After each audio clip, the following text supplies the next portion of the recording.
She talked so much, asked one question at the beginning of the show, and she talked continuously for 58 minutes. We left the station. I think my producer, to see how long she would talk, left the phone on. She was still talking after I left the station. And you don't want to be that person. And that's only happened to me one time, because the other death knell in radio is you get a guest that answers yes and no. Had that happen to me, I had another 57 minutes to go with a guy who answered yes and no. That was interesting.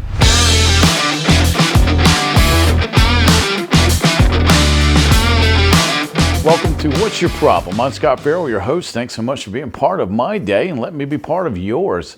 Great topic today. Why do you talk so much? You ever had that friend? Again, I always say friend because I know it's not us, right? It's never us. We don't talk too much.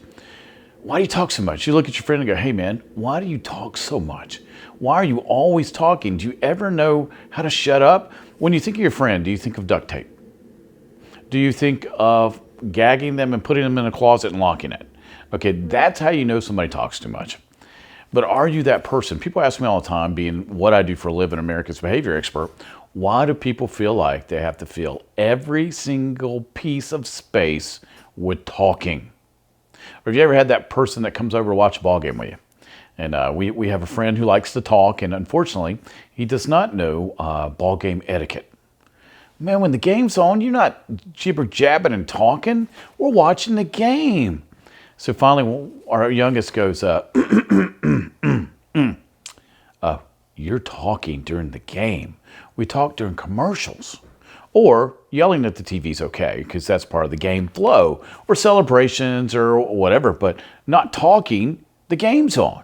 It's like an automatic, just shh. All right, so people ask my time, why do people talk so much? Well, I brought my list with me today, and I'm going to tell you why. Why do people feel like they have to fill every moment of every day with words? All right, number one reason, and these are in no particular order of importance. It's a learned behavior. I know my mom. I can say my mom. My mom liked to talk. Man, my mom would call people like 11 o'clock at night and stay on the phone for all hours of the night. And this was in the 60s and 70s. And I'm like, Mom, what is there to talk about? And then we'd go out somewhere and my mom would talk to everybody. To say I'm not a social butterfly is an understatement. I don't talk. I talk to the camera, yeah, or I talk to a microphone. But I don't really talk when I go out. People have always noticed that if my wife's not with me, I don't really say anything. My wife's a good socializer. I'm not the best at it. So I don't even understand why it is, but it's a learned behavior a lot of times. We see our parents do it. A lot of times, many people have a parent that like to talk. And you can actually learn how to talk all the time. Is it the best way to get to know people and win friends? No. But if it's a learned behavior, because think about it, we're programmed as humans. We're born for success, programmed to fail, right? So 0 to 7, everything that we've observed, 0 to 7, is locked in our subconscious. Well, is that locked in yours? Now, that's not the biggest reason people talk all the time. I'm building. But it can be one of the things. An observable world, so you observe people talking. So you observe that people talk a lot, have a lot of friends, or are very popular, or make better business deals. So you adapt that behavior. All right, so that's one. Next one, low self-esteem. Now we're getting on something. Okay, so now there's two coins, and I'm going to go to the next one next, but I'll handle this one first. Low self-esteem. We will fill up space because we don't know who we are, where we're going. We don't know who God is. We don't know why we're created. We don't understand our own importance. We don't understand why we're here. We don't understand what we're doing. We don't really know where we're going. And again, I know that's not you, but somebody you know. So we try to fill in the gaps with words, and we talk and talk and talk and talk and talk and talk and talk some more because we don't know who we are. And if we don't know who we are, we're trying to adjust. So what we do is we take a poll, kind of like a politician does. We'll survey the room. We go into a party and we survey the room. And we see who the cool people are, who's not, who we need to talk to. And then we try to impress them, or we try to fill space, or we try to one-up them, or we try to be part of their group and then talk about stuff we're not really sure of. Is that a good way to win friends? Is that a good way to get through life? Is that a productive way to get anything? Okay, no. One, it eventually catches up with you and they find out you don't know what you're talking about, or you become the person that they always talk about once you leave. Hey, did you hear what that person was saying? They realize that they don't even know what they're talking about, or you don't be that guy. Don't be that person, because now everybody knows the reason you're talking is you got a low self-esteem. Well, how do you know? Because you're always trying to chime in with what they're talking about. You can always tell when someone's insecure. You can tell when they don't know who they are. You can tell when they're filling airtime, kind of like radio. You used to do radio. 3 seconds of dead air is an eternity on radio, because you can't see what people are doing. So you have to fill the air with talk, and I used to do a 2-hour show. Do you know how tired I was after 2 hours? Even though on the half, every half hour you only talk like 18 minutes. But it's 18 minutes of continuous talk. And then it's 18 more, and then it's 18 more. See where I'm going with this. And then some half hours a little longer. So, you're worn out by the time you get done.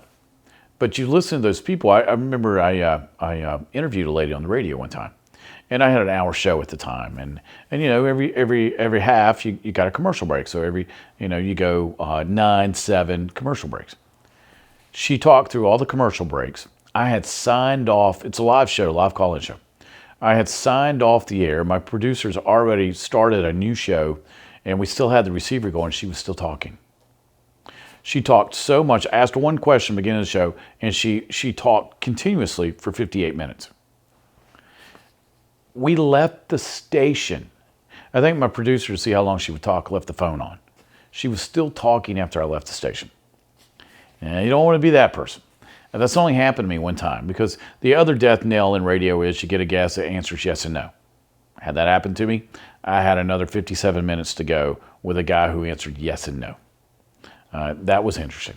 All right, so he talked not enough. All right, so low self-esteem, it's going to be a killer. What can you do? Well, figure out why Jesus died for you on the cross first, and then get your purpose, plan, direction, and figure out how much value you really have, and then go live your life. All right, next one. The next reason people talk too much is they have too much self-esteem. It's the opposite. It's the person that's, hey man, what was it, Toby Keith? Let's talk about me. Great song he wrote. Let's talk about me. Let's talk about me. Hey, let's talk about me. You know that guy? Now, a lot of the pro ball players like the Ocho Cinco or Tio. Tio's actually a really nice guy. They're talking about themselves. I mean, it's a PR promo thing. But a lot of times they have lower self-esteem. The guy who's lady, guy, whatever, I think I'm better than you. I'm better than you. I'm prettier than you. I'm smarter than you. I'm better looking than you. I'm more athletic than you. There's a lot of people out there that talk too much because they believe their own press. One of my favorite shows now. One of my favorite shows is Ted Lasso. If you have not watched this show, oh my gosh, especially if you're a soccer fan. But there's a character named Jamie Tart. He's got his own song, like a lot. That's what's cool about soccer. You can sing songs and then cheer and all these things that go with it. But Jamie likes to sing his own song. And then there's one scene where he's motioning in the back of his jersey. Hey, it's about me. It's about me. He believes that he's the best thing there, the best looking thing there, and nobody can touch him. And, you know, what do they say? It ain't bragging if it's true. Look at Michael Jordan. He was able to back up everything he said. So it ain't bragging if it's true. But he didn't think he could do it by himself. So let's look at this. Probably you know someone or have encountered someone that does nothing but talk about how wonderful they are. Now, I've been on dates like this. I went on a date one time. This is 20-some years ago. Lady was really pretty. Apparently, she was nice.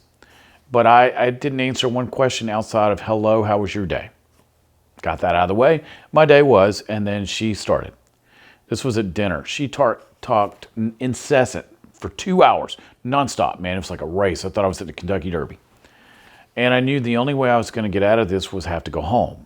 Either fake sickness, go to the bathroom, and disappear, something. So finally, I said, look, I'm doing the watch. I'm looking at the watch going, oh, yeah, I gotta go. And she goes, you have somewhere you got to be? I said, actually, yes. An emergency came up, and I've got to go. Pleasure meeting you.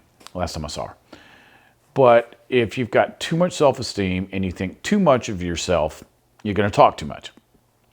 Everybody knows that one sales guy that talks about his trips and talks about his sales and all the women that want him and all the booze he's drank and all the adventures he's had and how people all love him at the company. We know that guy. How popular is he? Again, if you talk too much, is your popularity going to go down? Well, of course. It's funny, you can see, I watch The Office. So what do we do with people that talk too much? We hide. We see them at the water cooler, at the coffee maker, we see them in a lounge, whatever it is. We avoid them like the plague because we don't want to get roped into another conversation. Because we really don't want to be around them and they're annoying and then they're just going to talk about themselves anyway, so why should we even talk to them? We all know that person. All right, let me get to the next one. Nerves. Some people talk because they're nervous. And you can pick those folks out because they just talk and talk and talk and talk and talk till they're tired. They're nervous being around you. Now, I've also been on dates when girls did that. That doesn't irritate me. I mean, if they're nervous, I'll just grab their hand and go, look, relax. It's okay. We're just here to talk. We're just getting to know each other. And I made a lot of friends that way. It's okay. We're not going to date, but I think you're really cool. Can we be friends? And once they got calmed down, they stopped talking as much. And the problem is, though, if you get the nervous person and you add alcohol to it, then you've got a major problem. Had that happen to me one time. Went on a date, went to a Braves game. Very nice lady. Still probably wonderful to this day. But she was nervous and she was talking a lot and then she drank something. Then she realized she was afraid of heights. And we were at the top of the old Braves Stadium, if you know what I'm talking about. And she was afraid to come down the steps. So it was a very interesting night, to say the least. Now, we actually went out again, and she actually went to med school, so we couldn't date. But she had to go to med school in another part of the country. But it was very interesting to see somebody. Well, I was flattered because she was actually nervous to go out with me. I mean, I was like, wow, nobody's ever nervous to go out with me, and this is a new one. So I was flattered that she cared enough to be concerned about that. But it was very interesting. We got her down. We actually went and got something to eat. So it turned out to be a great evening. But that was interesting. But I could tell by the rapid rate of speech that she was nervous. You can tell because they're just boom, boom, boom, boom, boom, boom, boom, boom. And they're just jumping from topic to topic to topic to topic to topic. Now, I'm taking mental illness out of this because I don't want to talk about that around. I'm just talking about fun stuff today. So nerves. You see these people when they do an interview. And I've interviewed them before to where the normal person talks like this, where they're going, and another thing, and another thing, and it's like, did somebody hit fast forward? I have watched people almost hyperventilate that I was interviewing because when the camera light came on or when the microphone came on, they got scared. And they were just as normal as could be till that light came on. I don't know what it is about a camera light or a mic light that comes on a radio station. People freeze. So they'll either not talk at all or they'll go into talking at 120 miles an hour. It's one or the other. And so you have to know that about you. Now, I know I've covered topics today especially that don't have anything to do with you because I know you don't talk too much. I did a group last night. I've sat with a group last night working with them on the whiteboard. And I said, all right, raise your hand if you talk too much. And I told them, I said, everybody get your hand up. Stop talking. Here's the thing with talking too much. Do you get on people's nerves? Yes. 100% of the time. Why? Like any business guru will tell you, who do people want to talk about when you go to a networking meeting? Oh, themselves. If you're the most popular person in a networking meeting, I remember an old salesman tell me that. Just talk about other people. So I'll go to a networking meeting and nobody barely knows my name. But I'm one of the most popular guys there because I go, hey, tell me about yourself. Tell me about your kids. Tell me about your wife or husband. Tell me about what you do. What was the great, all these things. I don't talk about me. Very few people really know me. I mean, I don't talk about me that much. Our kids are still finding stuff out about me because I don't sit around. I'm normally talking about somebody else. I mean, I'm a behavior person. I'm a behavior consultant. So when people hire me, who are they hiring me to talk about? Oh, them. Yeah. So, all right. So here's some ways to stop this. I'm gonna help you out if you talk too much. Make a decision not to talk as much. I tell people it's a 2-to-1 ratio. 1 mouth, 2 ears. Right. So listen twice as much as you talk. Okay. You're doing a lot of people a lot of favors when you do this. Also, If you're going to talk, make sure it's something everybody wants to talk about. Now, it's different when you're with the fellas. I mean, okay, so me and the guys get together. We just talk about stuff. Now, what do guys talk about? Hunting, fishing, cars, women, sports. That sounds about right. Hunting, fishing, cars, sports. Eventually, we'll talk about our kids, sort of, but that's what we talk about. There's always one guy who talks too much, and you've got two guys who don't talk at all. I mean, that's how guys groups go. And then I'll go to some women's groups, not all, because not all women like to talk. Not all women shop, not all women do anything. This one particular group I was with last night, though, they all like to talk. So it's interesting to see people who like to talk and talk over each other. Don't competitive talk. People don't like that. The best thing to do is ask questions about other people. So if you're in a new situation and you are nervous, instead of talking about you, ask somebody about them. Hey, tell me a little bit about yourself. So now it gives you an opportunity to bring the nerves down. Now you're not the focus. Same reason why people freeze when a red light comes on. They're now the focus. So what they want to do is they try to ease back the tension. It's no different than an athlete going out and burning up all their energy during warm-up because they're nervous. No, slow pace it. If you ask questions of other people, you'll slow your pace down. Now, there's not a whole lot I can do if you have too much self-esteem. I mean, there's nothing I can do about that. If you're full of crap, you're full of crap. There's nothing I can do about it. I know, and if it's not bragging if you can do it. All right, so if you can do it, it ain't bragging. Now, low self-esteem is a whole different story. A low self-esteem can destroy your life. It'll stop you from getting anything you want out of life. It'll stop you from having the ideal spouse and maximizing who you are as a person. I should know. I had a low self-esteem as a kid. I ended up being a drug addict, a drunk. You name it, I did it. That was despicable. And then I found Christ, and then I got my self-esteem, and I was able to identify who I was through him. So that saved me a lot of pain, right? So that can be handled. And then if it's a learned behavior, just think about your parents. I tell people all the time, make a chart of every annoying behavior your parents had. Chances are, if they programmed you, you have that behavior. All right, if it's annoying behavior that still annoys you, write out beside it, make a little chart, write out beside it, how to change it. See how easy that is? All right, I'm not going to belabor this point because talking too much, the last thing you want me to do is talk too much about talking too much. All right, but if this is you or that friend we're thinking about right now, again, you have to be careful with which podcast you share with your friends because they may not be your friends anymore if you share certain podcasts, right? But if it's you, realize that talking too much annoys everyone, and you might not want to do it anymore and use the 2-to-1 ratio. 1 mouth, 2 ears. All right, so the key with what we do here, what your problem is, we want to be a service to you. We want to be able to help you.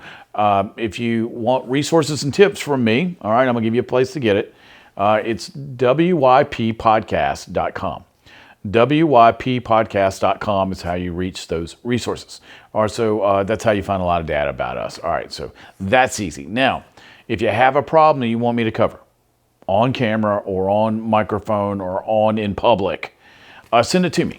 All right, so we've got a dedicated place to send that to. Write this down if that's what you want.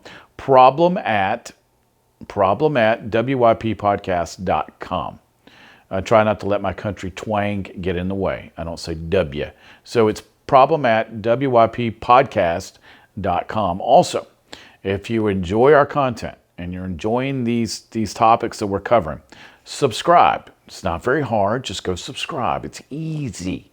I'll give you a free hug if I ever see you. How's that? Free hug? Maybe I'll buy you a cup of coffee. Something.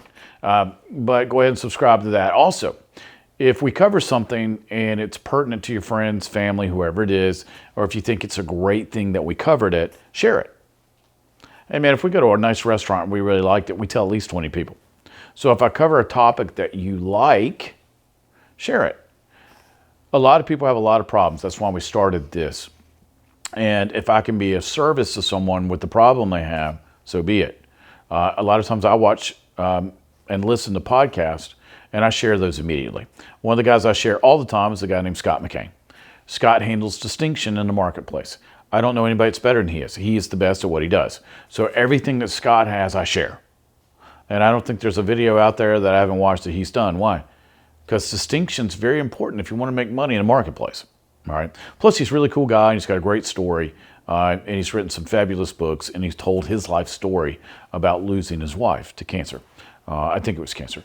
So very moving, and I was sick, and my wife actually talked to Scott about that situation. All right, so subscribe, send us problems, send me emails, let me know if there's something you want me to cover, and let me give you that website one more time, wyppodcast.com. Very simple. All right, my name is Scott Farrell. Thanks so much for being part of my problem and your problem, and I look forward to seeing you next time. Take care.